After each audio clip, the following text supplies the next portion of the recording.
नमस्कार दोस्तों, मैं हूँ गोविंद और आप सुन रहे हैं हॉरर कहानी, वो भी मेरी ज़ुबानी।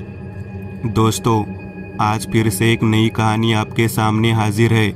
वैसे तो आपने बहुत सी हॉरर कहानियाँ सुनी होगी, लेकिन मुझे पूरी उम्मीद है कि आज की ये हमारी कहानी सुनकर आपको सच में डर का एहसास होने वाला है।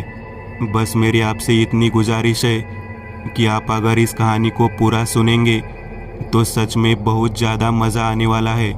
साथ ही अगर आप पहली बार हमारे इस चैनल पर आए हैं तो चैनल को अभी सब्सक्राइब कर लीजिए। ऐसा करने से हमारी और आपकी नज़दीकियाँ बढ़ जाएगी और आगे आने वाली वीडियो आप तक आसानी से पहुंच जाएगी। तो ज़्यादा समय ना लेते हुए जल्दी से अपनी कहानी को शुरू करते हैं।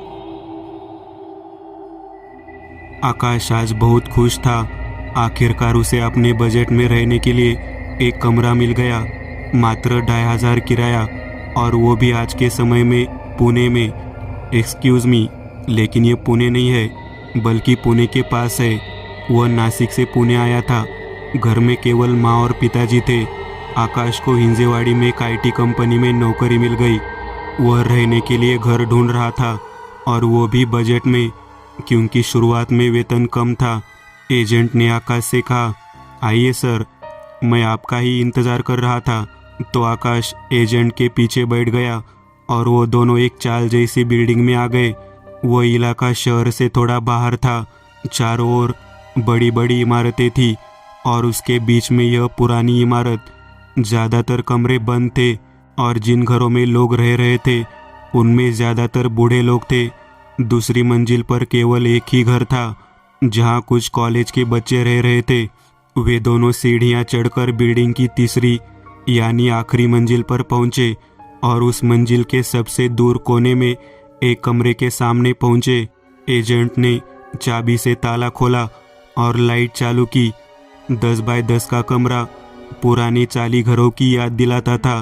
पुरानी टाइल्स, पुराना लकड़ी का दरवाज़ा और एक खिड़की, एक पतरे का छत। पतरे में एक छोटे से छेद से रोशनी आ रही थी। देखिए सर, ये आपका कमरा है। बाथरूम के साथ टॉयलेट अटैच है। पानी की कोई टेंशन नहीं, कोई और दिक्कत नहीं।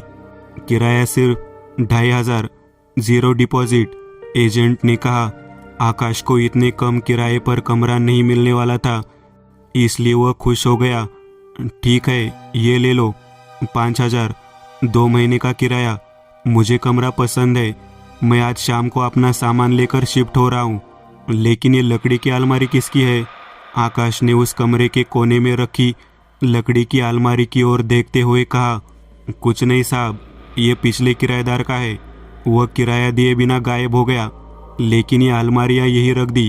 अगर आप चाहे तो अपना सामान रख सकते हैं, कोई दिक्कत नहीं। ये बिस्तर उनका है, आप इस्तेमाल कर सकते हैं। एजेंट ने कहा। ठीक है, धन्यवाद, आकाश ने कहा, और वे दोनों ताला लगाकर चले गए। आकाश आज कंपनी से जल्दी आ गया। वो उस कमरे में आया जहाँ वो अभी रह रहा था। सामान ज़्यादा नहीं था, 2 बैग में सिर्फ कपड़े थे। वह उन्हें लेकर अपने नए कमरे की ओर चला। उसने रिक्शा लिया, उस बिल्डिंग के सामने पहुंचा, पैसे देकर रिक्शा छोड़ा और सीढ़ियों से चलकर उस कमरे के सामने पहुंच गया। वह सुबह चाबी लेकर गया था और ताला खोलकर कमरे में पहुंचा और लाइट जला दी। उसने बैग से कपड़े निकाले और अलमारी में रखने लगा। कपड़े अंदर रखकर वह पीछे मुड़ने ही वाला था कि उसकी नज़र कोठरी के अंदर एक तिजोरी नुमा डिब्बे पर गई। वह देखने के लिए वो उसके पास पहुंच गया। उसके हाथ में एक सीढ़ी जैसी चीज़ लगी। उसने उसे निकाला तो वह एक सीढ़ी थी। उस सीढ़ी पर एक शब्द लिखा था, डायरी। उसने सीढ़ी बिस्तर पर रख दी और अपने कपड़े बदलकर पास के एक होटल में खाना खाने चला गया।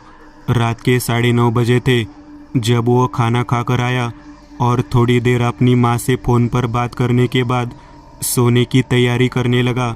बिस्तर पर लेट गया, लेकिन नींद नहीं आ रही थी। उसे वह सीढ़ी याद आ गई। मुझे नींद नहीं आ रही, चलो देखते ही सीढ़ी में क्या है। आकाश ने मन ही मन सोचा और अपना लैपटॉप निकाल लिया।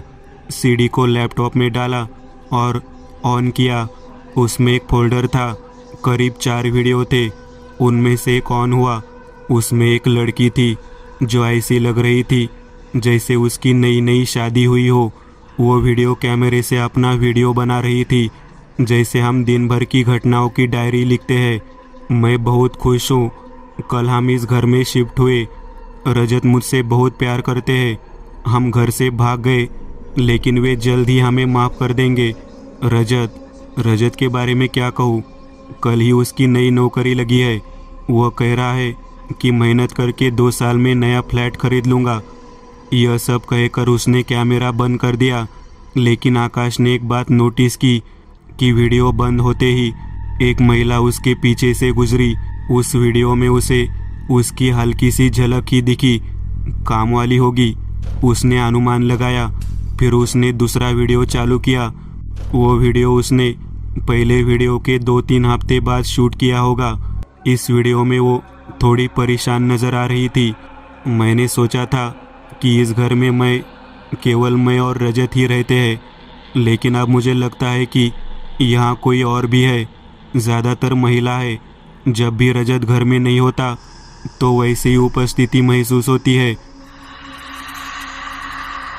मुझे डर लगने लगा है, लेकिन अब रजत की आय कम है।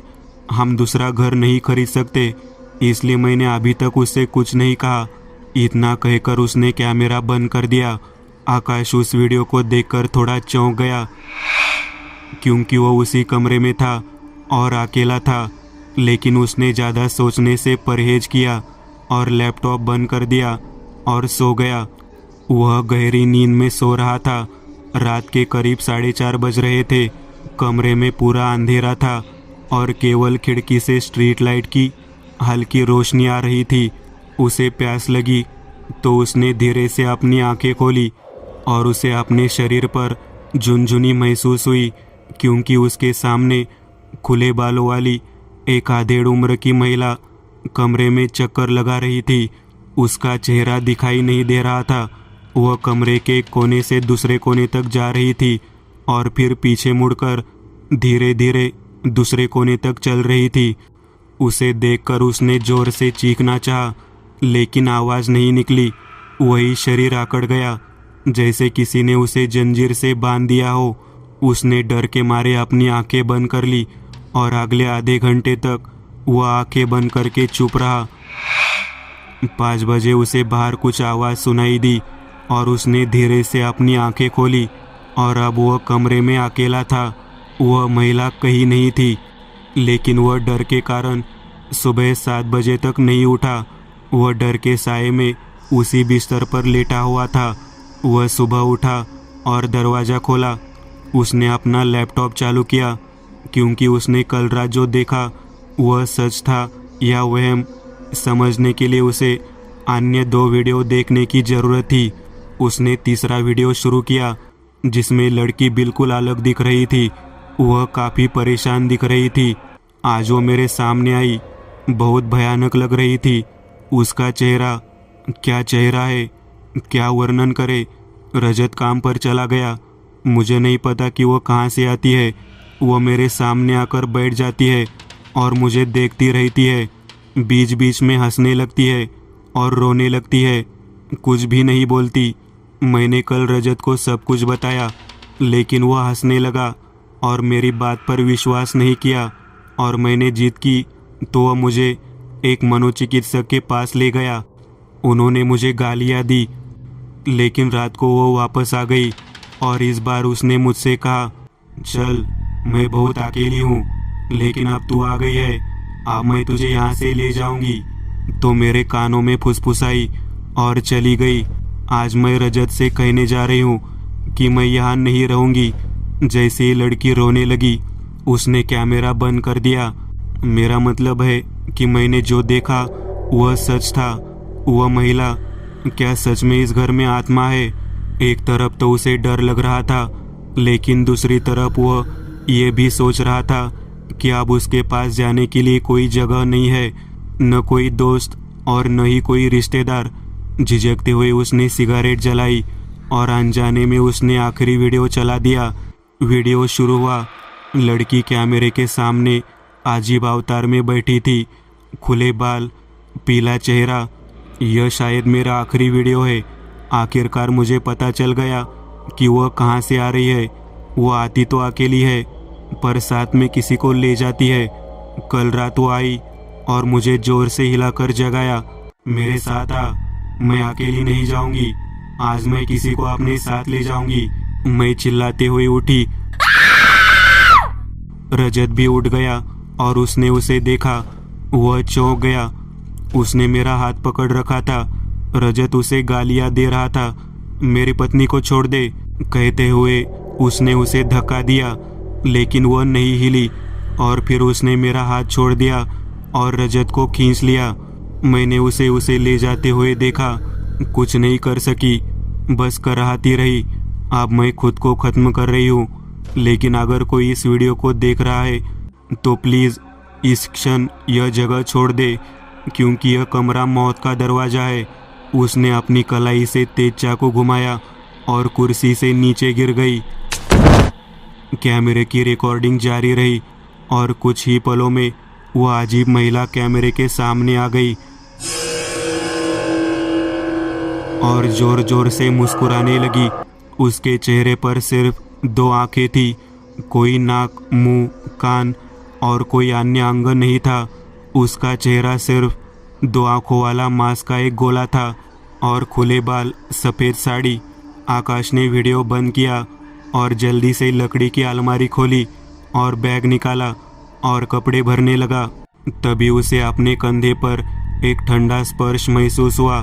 उसने पीछे मुड़कर देखा तो वही भयानक औरत उस कोठरी से बाहर आ रही थी। वह जोर से चिल्लाया, लेकिन आकाश उसकी ताकत का विरोध नहीं कर सका।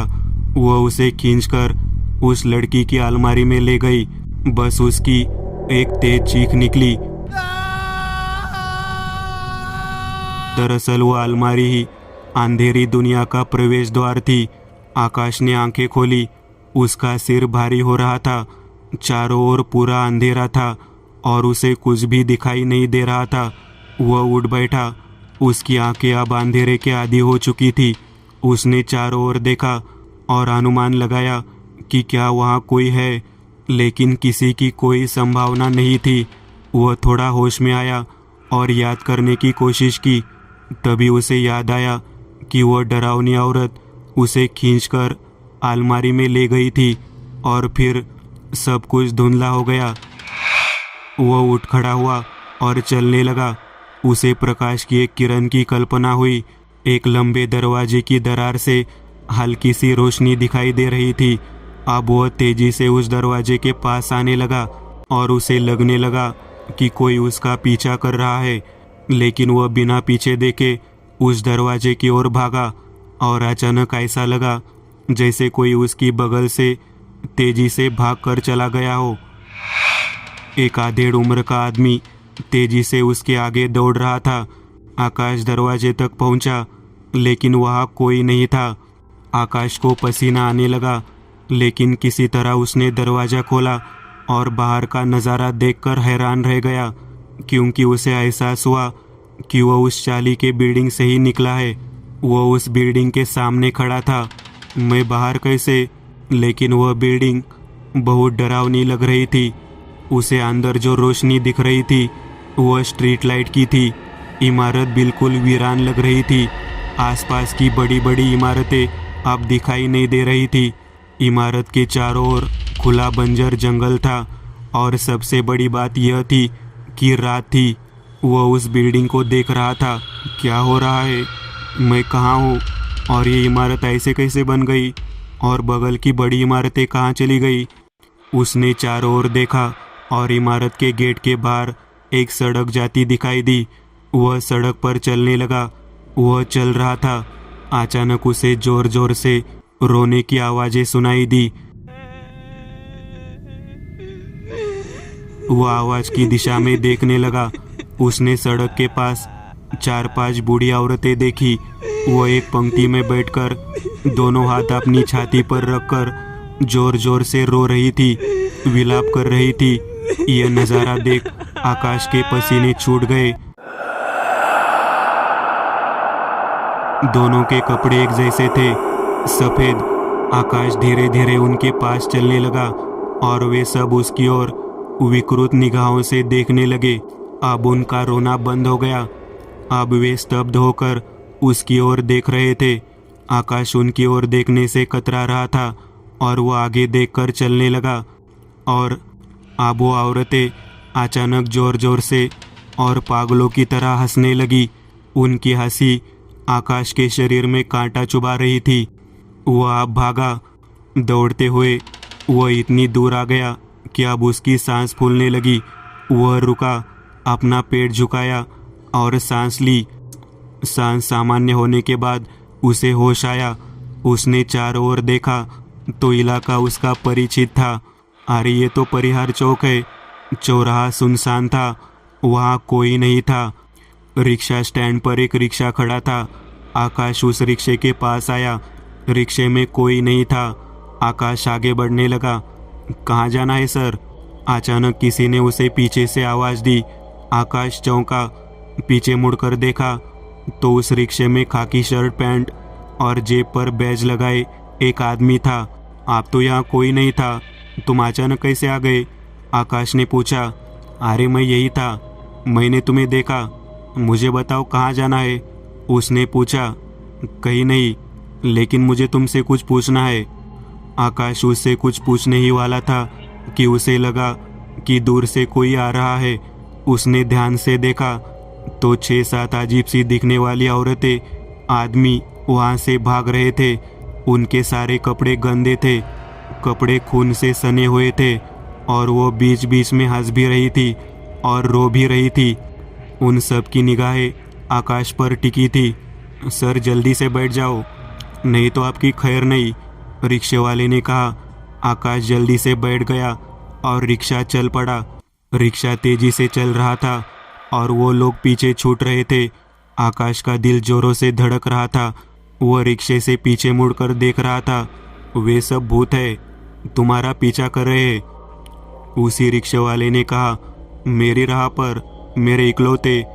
आकाश ने रिक्शे से पीछे देखते हुए पूछा और उसने अपनी गर्दन अंदर डाल दी और उसके पैरों तले जमीन खिसक गई क्योंकि रिक्शे वाला अपनी सीट पर नहीं था। रिक्शा अपने आप चल रहा था। हाँ, वे तुम्हारे पीछे है। रिक्शा चालक अब आकाश के बगल में बैठा था। डर मत, मैं भी मर चुका हूँ, लेकिन तुम जिंदा हो। मैं तुम्हारे सभी सवालों का जवाब दूंगा। तो वह बोलने लगा। तुम अभी जहाँ हो वह मृत्यु और जीवन के बीच की दुनिया है। जो लोग दुर्घटनाओं, हत्याओं, आत्महत्याओं से मर जाते हैं और जिनकी इच्छाएं अधूरी रह जाती है, उनकी आत्माएं भटकती रहती है। यह उन लोगों की दुनिया है जिन्हें वैसी मुक्ति नहीं मिली है। तुम यहाँ आए हो जिंदा, तभी तो ये सारे राक्षस तुम्हें मारने के लिए तैयार है।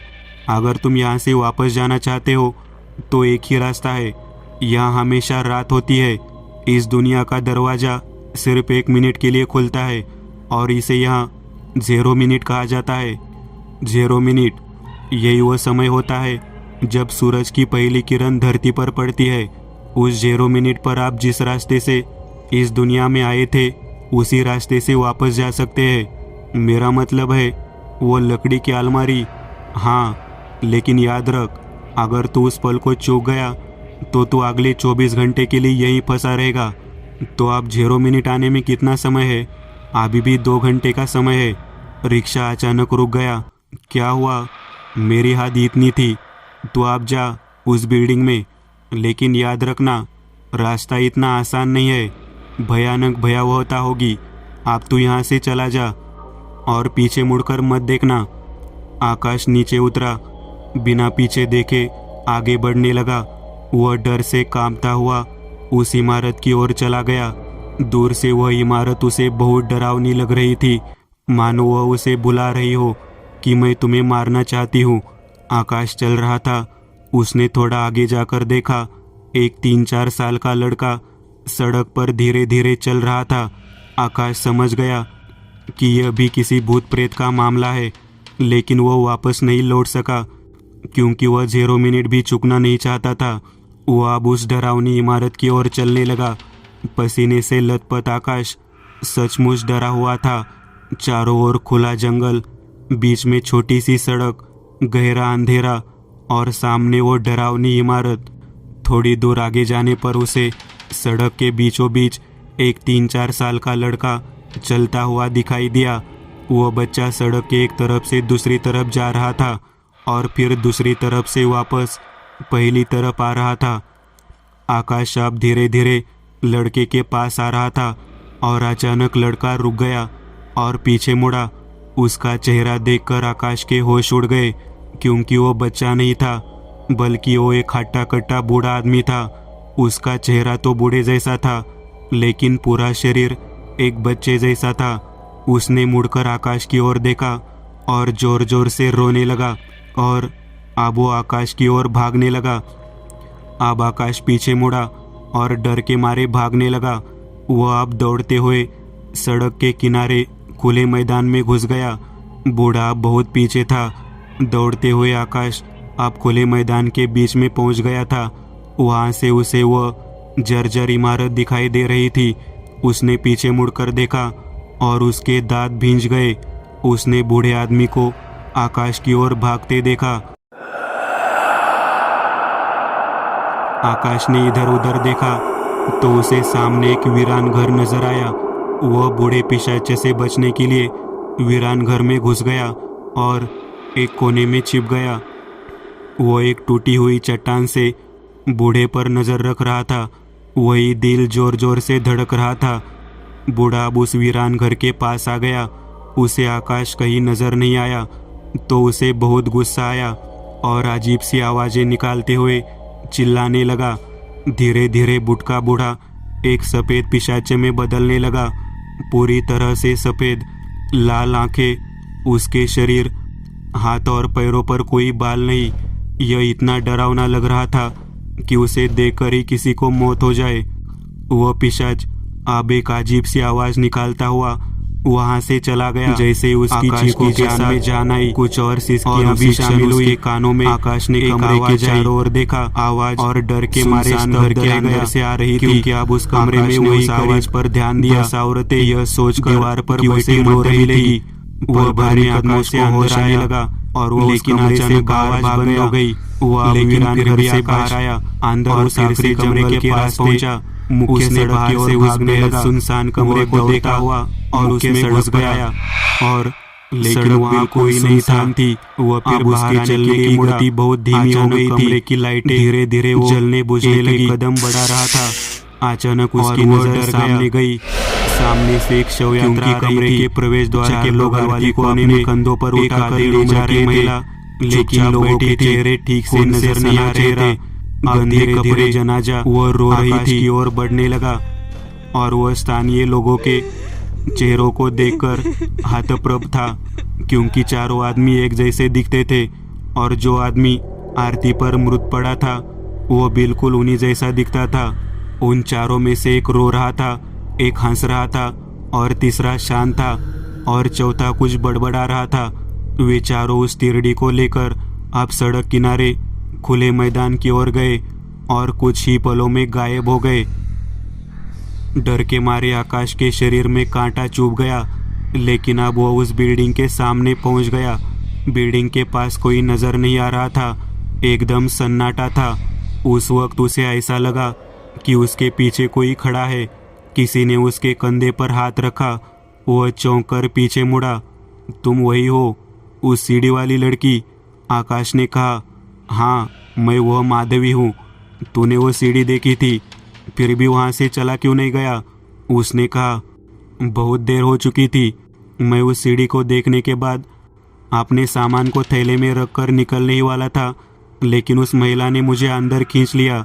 अरे मूर्ख, तू इस इमारत में वापस क्यों जा रहा है? उसने गुस्से से पूछा। आकाश ने उसे वह सब कुछ बताया जो घटित हुआ, 0 मिनट के बारे में भी। अरे फंस गए हो। यहाँ किसी पर भरोसा नहीं करना था। ऐसी कोई बात नहीं है।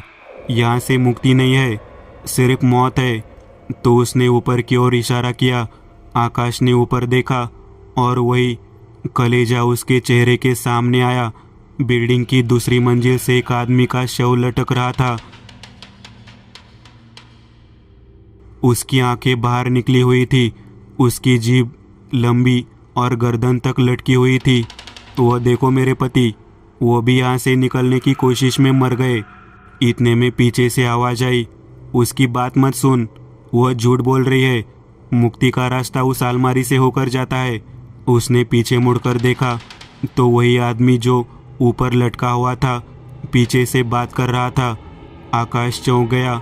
उसने पीछे मुड़कर उसकी ओर देखा और एक पल के लिए उसका दिल तेजी से धड़कने लगा, क्योंकि वह माधवी नहीं थी, वह वही औरत थी जो उसे उस अंधेरी दुनिया में खींच लाई थी। वह घबरा गया और इमारत के अंदर भाग गया।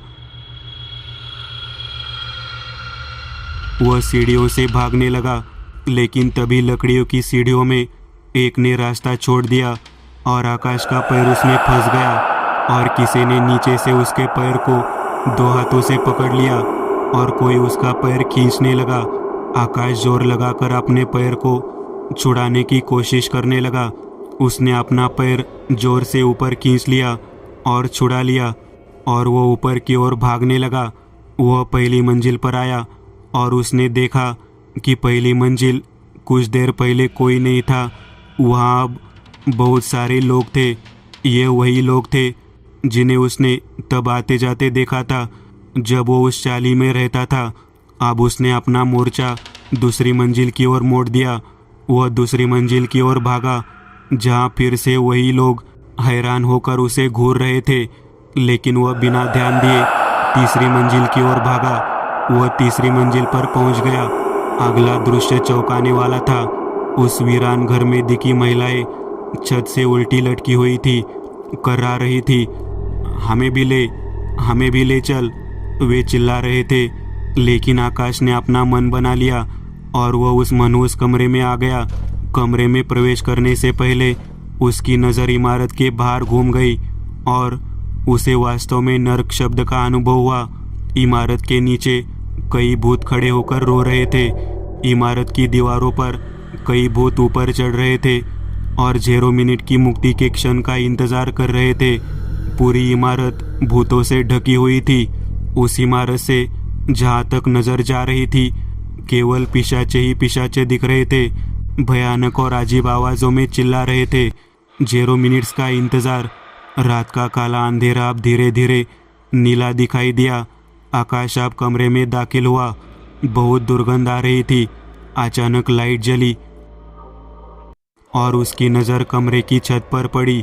कुछ बूढ़ी औरतें, मर्द छत से उल्टे लटके हुए थे और हंस रहे थे। वह कांपते हुए अंदर दाखिल हुआ और अचानक लाइट बंद हो गई। उसके पैरों पर कुछ फिसला और वह गिर गया और अचानक रोशनी वापस आ गई। आसपास का दृश्य बदसूरत हो रहा था। पूरा कमरा लाशों से भरा था। सड़ती जली खून से सनी लाशें देखकर वही दिमाग सुन्न हो गया। भगवान का नाम लेते हुए वह उठा और उस अलमारी के पास आ गया। उसने दरवाज़ा खोला और अलमारी में घुस गया और दरवाज़ा बंद कर लिया। और कुछ ही क्षणों में सूरज की पहली किरण काली दुनिया पर पड़ी। अलमारी की दरार से उसने देखा तेज प्रकाश। बाहर से आ रही चीखों से उसके कान बहरे हो गए और अचानक अलमारी का दरवाज़ा खुला।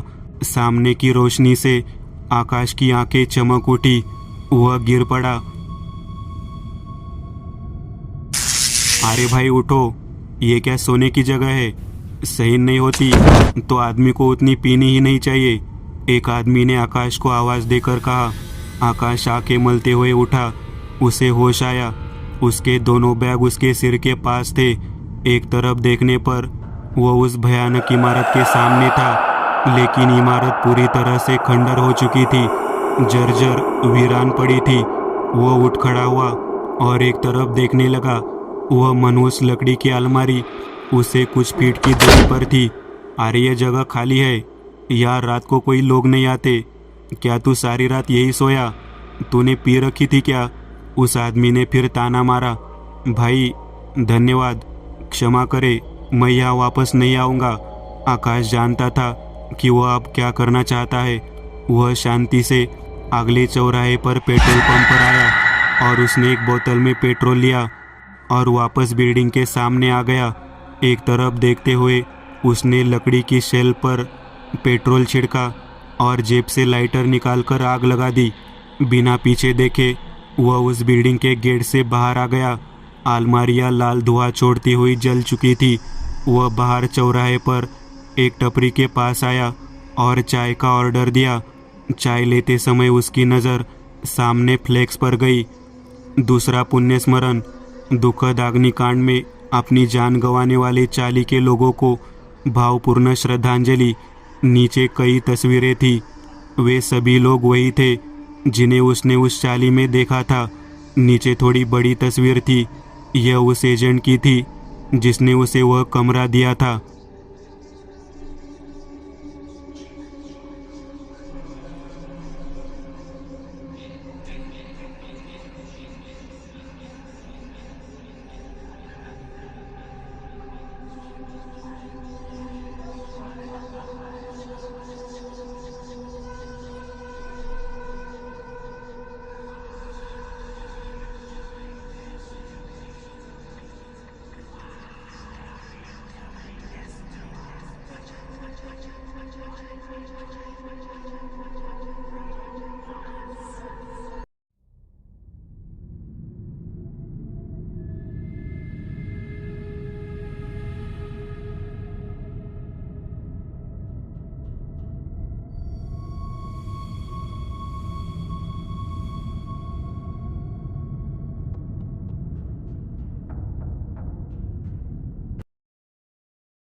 दोस्तों, आज के लिए बस इतना ही।